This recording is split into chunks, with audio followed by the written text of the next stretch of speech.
Radar Update. My name is Daniel Vallis from InformedChristians.com, a website ministry devoted to discerning current events from a Christian and biblical perspective. Thank you so much for all those who send in news tips and things you find on the internet, especially pertaining to this time that we are in right now. We need all the eyes we can get and all the thoughts and feedback. I would rather have more information that we can cover and present than to not have enough information. We need to have an understanding of the times, like the Bible says, so we know what we should do. And especially, thank you for your prayers and your support and helping get the word out. The Lord is giving us wisdom and insight and knowledge about what is going on right now for a specific reason, because He wants us to use it. He wants us to put it into action. And so as God gives us wisdom, let us share it with others, and definitely keep this ministry in prayer and other watchmen ministries who are also getting the word out that we need to be awake at this time. I definitely need your prayers for strength and wisdom, and I greatly appreciate it. Thank you so much. This video is a warning. It is not a prediction. I do not know the future, but I know things are coming together real quick, and we need to be sober, we need to be vigilant, and we need to be ready. We find ourselves on the eve of the second Passover and also on the eve of the rabbinical calendar when many of the Jewish people will be celebrating and observing Passover. But we also again find ourselves in the pattern of Jacob's ladder, the gate of heaven, the house of God, and also the time period shadow pattern of Joshua and time. And then we also looked at the celestial signs before, drawing our attention that Shiloh is about to gather his people. And we are looking for him the second time to appear like the shadow and pattern of the ascension, the second time in the pattern and footprint of his first time. We talked yesterday about how they set up the arch in Trafalgar Square, and just a quick refresher, the triumphal arch is pretty close to the temple complex where the Bell Gate is. So they're closely tied physically and also ideologically, and there's been a lot of confusion mentally combining them two as well. And we've talked about that. A brother in Christ over there went over there and took some video and gave a report of it. I'll put a link in the description box to their update video. But they talked about how at night it's bathed in red light. It's just lit up in a dark red light. And of course, this is a very satanic and occult time with a lot of sacrifice, occult sacrifice and human sacrifice even. So this is very sinister that they're lighting this up in deep red at this time. This is done deliberately. So it shouldn't surprise us today that they invoked the sun god Apollo to preside over the final flame rehearsal for the upcoming Olympics. The high priestess raised her arms toward the sky, invoking the sun god Apollo at the birthplace of the ancient Olympics on Wednesday in the final rehearsal for the flame that will burn in the Rio Games later this year. In a long pleated robe, she then knelt solemnly on the ground and lit the torch within a few seconds using a concave mirror to catch the sun's rays. Hundreds of onlookers stood quietly near the ruins of the Doric temple to the goddess Hera in ancient Olympia, southern Greece, where Greeks competed in the ancient games. The ritual with the high priestess and the torch was only established 8 decades ago for the Berlin Games. Wow, so much going on right after they set up the gate. The enemy is very busy right now. They're directly invoking the sun god Apollo, put it up in the title, and you can actually find this title in several other news items as well and find it promoted in other places. Reuters is promoting it in their pictures of the day too as well, because they know what time it is and they're promoting this and pushing it. They're getting very blatant. They are lighting Prometheus' torch, invoking sun god Apollo, and notice the tie-in that they make with this was established at the Berlin Games by Hitler 8 decades ago. 8, a reference to time there too as well. And this whole torch lighting ceremony is steeped in occult commemorations, and they even open up with a prayer to Apollo. I'm not going to read it, but they pray to Apollo, who is the sun and light king, and they ask him for things, and they pray to Zeus as well. And when you read stories about it, they talk about how the energy of the place and talk about how they all get emotional about it. And there is spiritual energy in this act. Even though most people see it as, oh, they're just reenacting a torch lighting. No, there is definite occult power in this, especially when you directly invoke false gods. And the Bible definitely says, do not make mention of their name. Do not invoke their name. This is going on right now, publicly, blasted all over the newspapers too. And they're making a big deal about it, right at this exact same time that the arch is going up. We talked about these connections before. Read our article on Back to the Future. Use this exact same symbolism and torch lighting and everything. That's in Back to the Future. When you watch it, you'll see they're reenacting many occult and Olympia themes. They're telling the story of Prometheus, and we've talked about a lot of messaging directly on that they've been making lately, and how they directly know this is the time of Prometheus. The stage is set. They are ready. The curtain is rising. They are getting ready to welcome Prometheus. And we talked about the occult tie-ins, even going back to the Berlin Olympics game time with Hitler and all his deep involvement in the occult, and a lot of the symbolism that they directly used from that, and rituals with the SS and all of that. Back then, they were starting to get ready for Apollo, the Sun King. And that's what they've been working on today. That's been the mystery of iniquity for thousands of years. And they know they are getting closer and closer, and this appears to be the time. And we talked about how even the Gate Initiative got the Apollo Award by the Apollo magazine.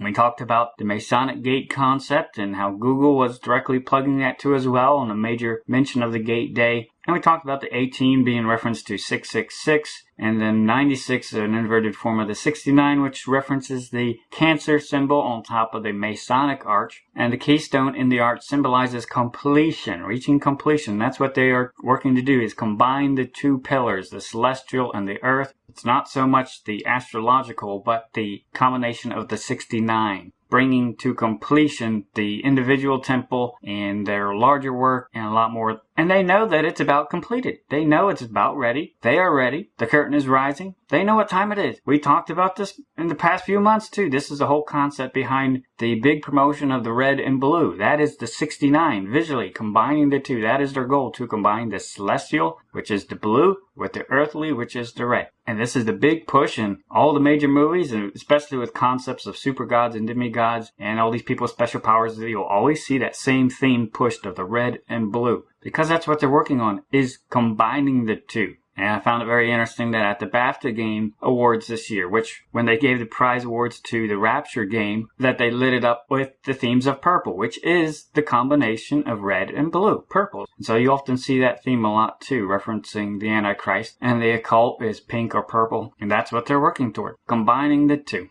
And we talked before about the four horsemen of the apocalypse on the river Thames, which represents time, and so much symbolism we see referenced that they've been laying down and building down a story and a tapestry of their own for Satan's disciples. They are ready. The stage is set. Now, Earth Day is on the 22nd. That's just coming up very soon, this Friday. But the 155 nations plan to sign Paris Climate Agreement this Friday. This is a big event just by itself. There's such a large number of signatories so quickly would set a record for international agreements, beating out the 119 signatories on the opening day of the UN Convention of the Law of Sea in 1982. So this is a major event, them signing this and having so many signatories come together and sign this event. And of course, it's supposedly about climate agreement, dealing with climate change. And that's their code word for New World Order. They're changing the climate, the geopolitical climate. That's why they're weaving together all the diplomatic and political structures and working on that. And they're using the climate and environment as a cover story. They don't care about that. They're getting ready to destroy most of it. But it's a cover for global geopolitical climate change.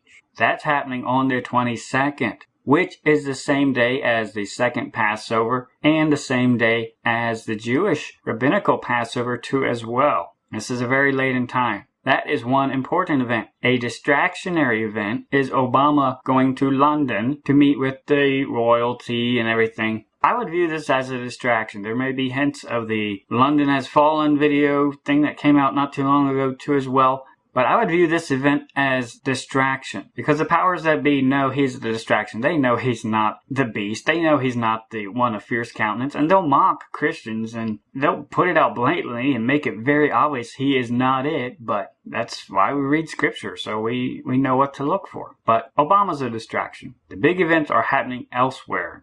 The signatories of the climate change, and we talked about this before just a few months ago when it happened. And they're really pushing in the news, talking about how this signing of this is going to be a big deal. But it's interesting they're using phraseology of, does premature Paris climate deal risk a painful birth? And we've been talking about this whole birthing concept. They know they are about to give birth to a new world order, a new geopolitical change. And they're dropping these hints. And you could even see there on Reuters, the picture of the day. They're hinting and connecting the two. Hint, hint, this goes together, Apollo.